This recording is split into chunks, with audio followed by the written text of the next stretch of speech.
आज हम लोग जो है एक्सरसाइज 1.2 क्वेश्चन नंबर 3 12 15 और 21 इसका जो हम लोग एचसीएफ और एलसीएम जो प्राइम फैक्टराइजेशन मेथड से यानी अभाज्य गुणनखंड विधि से सीखेंगे। तो इसमें जो है 12 का पहले जो हम अभाज्य गुणनखंड पता करते हैं। तो 12 को जो है हम लोग देखते हैं कि 2 से डिवाइड है, तो 2 से डिवाइड होने के कारण 2 6 12, फिर ये 2 से 3 टाइम्स में और फिर ये 3 से 1 टाइम्स में जो ये डिवाइड हो जाता है, यानी हम लोग को 12 का प्राइम फैक्टराइजेशन मिल गया।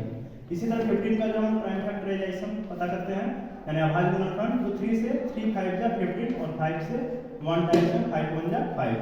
इसी तरह 21 का भी प्राइम फैक्टराइजेशन यानी अभाज्य गुणनखंड पता कर लेंगे।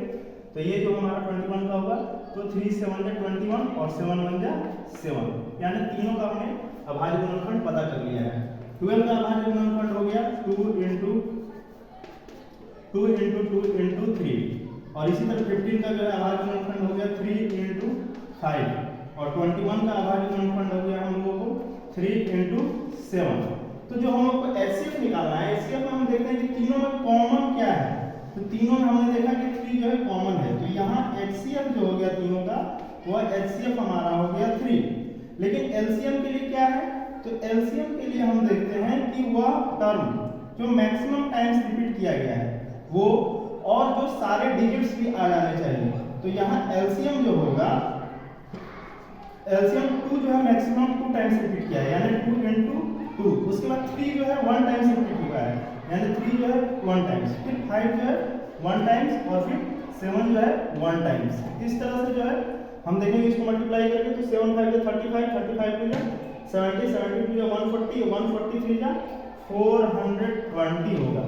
फिर से मल्टीप्लाई कर लेंगे, 7 5 जो 30, 30 टू जा 7 5 जो 35, 35 टू जा 70, 70 टू जा 140, 140 3 जा 420। इस तरह जो है क्वेश्चन नंबर 1 का 12, 15 और 21 का एचसीएफ हम लोग को मिला 3 और एलसीएम 420। और इसी तरह जो नेक्स्ट क्वेश्चन है हमारा सेकंड नंबर, इसको 17 23। तो 17 का आप देखेंगे तो इसका प्राइम फैक्टराइजेशन बस 17 into 1 होता है। 23 का प्राइम फैक्टराइजेशन जो होगा अभाज्य गुणनखंड 23 into 1 होगा, और 29 का अभाज्य गुणनखंड 29 into 1 होगा। इस तरह तीनों में हम देखेंगे तो हम लोग को तीनों में कॉमन जो है 1 मिल रहा है।